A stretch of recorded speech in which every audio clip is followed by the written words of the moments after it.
Hello everybody, Glass Half Dead here, and today I want to talk to you about Warhammer 40,000 Kill Team, and specifically the latest this month's Kill Team tournament results, because I don't really see anybody really doing it. Let me tell you what I do. I go on to the BCP app and I just manually go through and tally up the results for the last month of tournaments. Now, I do have a few criteria for this. So one of the big things is that I'm only looking at tournaments with 16 or more players.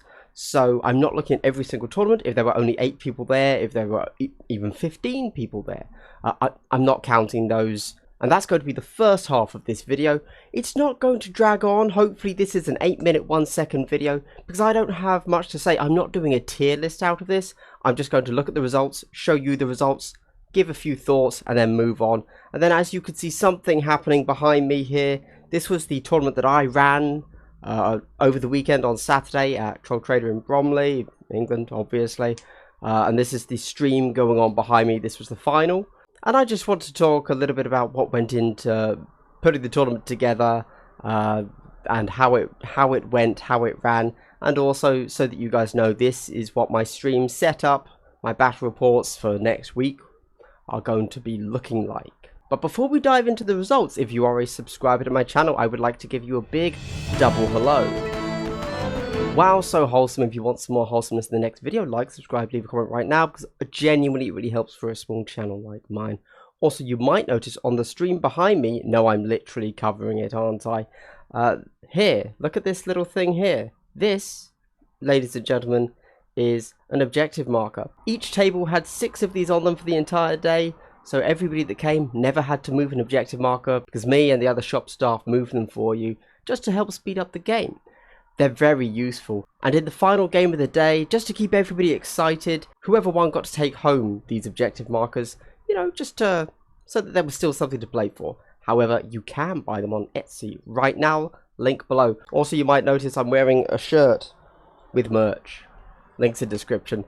Let's talk about tournament results. Okay, so let me just very quickly break this down for you. I decided to tally up the top 4 at every event. Now, you might ask, why top 4 and not top 3? You know, top 3 is the classic, it's the Olympic, it's the podiuming, right? It's the first, second, third, gold, silver, bronze. Why would I extend that to 4? I don't really have a reason.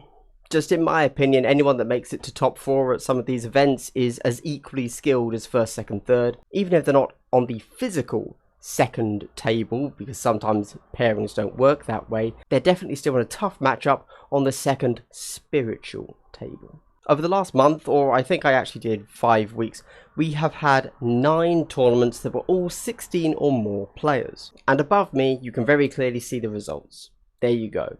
What do we see here? Pathfinders came top 4 in 7 of the events. One of the big things about Kill Team is that it's so player skill based. But if we look at large enough samples of data, we can start to see things and say, okay, well, this is less about player skill and more about X or Y. For example, I know that at one of these events, I'm pretty sure it was the Spanish player Ace taking Novitiates. That doesn't make me think Novitiates are good, that makes me think Ace is good. As far as I'm concerned, anytime I see Ace listed in a tournament, I can just ignore his statistics when it comes to faction win rates. Something to consider, also something very difficult to work into actual, you know, data and stuff, but yeah. But like, yeah, if Ace goes and wins with Brute, I'm not going to turn around and think, wow, that's a really good faction. I'm going to think, oh, Ace is playing. So the first thing to notice is obviously that Pathfinders have had 7 podiumings, as opposed to everything else which is less than that. However, when I saw this, I immediately had to go and relook at my data and think, what have I done? Is this true? Are Pathfinders still on top? Hold on, let me scroll down for you. So I had to go back and look at my data, because just thinking about it, I didn't really remember Pathfinders coming first in many tournaments. So I went back, scrolled down. If we change the data to only take in the podiumings, the first, second, third, Pathfinders only came 2nd, whereas Vet Guard still came 6th. So just keep that in mind. Pathfinder's solid team. They're a solid 4th team, it turns out. Now again, this isn't some sort of tier list video. I don't want to draw any conclusions from this, but very clearly there are some things absent here. We're not really seeing commandos anymore, which is very interesting. We're also not seeing Warp Coven at all, which is odd. And oh my gosh, poor Hunterclade, right? Everything else that's a spec team, however, is performing honestly really quite well. We also have to mention the reason that inspired me to make this video is the Void Dancers. A month ago, a few different creators put out videos saying Void Dancers completely broken OP. Bollocks, mate. Well, they seem to be okay now. And it's possible some people are going to say, well, actually, we're having a similar thing with Void Dancers that we had with Pathfinders, where we have this unofficial ban, where we have a gentleman's agreement of people not taking them into tournaments. If so, there's no way for people to communicate that to us, like to the people that need to balance the rules, and it all becomes hearsay, and it's really hard to balance a game based on hearsay. So all I can say is that Void Dancers at the moment are not as strong as Vetguard. So yeah, and if people want to change that perception, then they very much need to go and play Void Dancers. And the final thing to note about this is that actually congrats to the Corsairs players, because certainly I think a lot of people have come out and said that they don't think Corsairs are actually particularly strong, but regardless of that, they seem to be podiuming quite well. And don't forget that everything here is a 16-player plus tournament. Just completely off the top of my head, if I had to recall that, I think that there were only 2 or 3 of the tournaments that I looked at that were actually under like 20 players, which is a slightly nicer number to play with. But I wanted to include everything because in Swiss pairings, when you go from 16 players or more, that's when you should go to 4 rounds, and so it feels like it's a break point that should be paid attention to, as opposed to my somewhat more arbitrary 20 plus, because that's just a nice number. I don't know. And that's it. That's just very quickly the top 4 at all of the events for the past 5 weeks. Again, not drawing any conclusions. I'll do that in a tier list one day. Now let's talk about my event.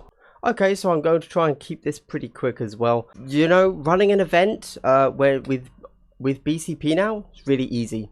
As a TO, very simple. I think over the whole day I probably had 2 or 3 questions every round, but they were all variations of relatively simple rules. The complicated mechanics that would require digging out a rulebook just never came up, or if they did come up, they came up between players and I was never called. They somehow managed to sort it out themselves. It was very simple things like, does this heavy wall actually block line of sight when you're on a vantage point? So things that I could easily handle, which was great. For me personally, my big fear of running this was the technical setup that you see streaming behind me. This is my Twitch channel, go and check it out. The VODs are still up if you really want to watch that, I suppose. There was a technical issue for me personally where although you can hear the players speaking if you're watching it, I couldn't. And although you can see relatively clearly just what the models are doing on the board and where the players are moving them, I, as the shoutcaster, couldn't. So the people watching knew way more about the game than me, and that was an issue. But luckily I had the players mic'd up, so they could talk, and actually I think it turned out as relatively decent viewing content, even if I personally wasn't contributing a huge amount to the live reaction. In total, Troll Trader Bromley, that's the place that it was held. It's in South London or Kent, depending on how you view that. It's in Greater London. We sold 53 tickets in total, which is of course a really great size. 3 of those were refunded, so really it's 50 tickets. But we perhaps made a minor mistake because we priced it very low. It was £10 a ticket, whereas everything else in London is 15 to 25. And I think because of that, a lot of people just bought the ticket and then didn't care if they turned up, because the actual turnout was 29. Bizarre as it might sound, I think that if I were to run it again, I would increase the ticket price. Not because I want to charge more, just because I want people to actually turn up. Apart from that, the actual result in the day was You can see them behind me now. This guy here, this is John from Can You Roll a Crit, and this is his regular play partner. That sounds weird. This is regular kill team practice partner, Charles. Charles won the tournament with his vet guard. John ended up, despite being on the top table here, 4th with his Pathfinders.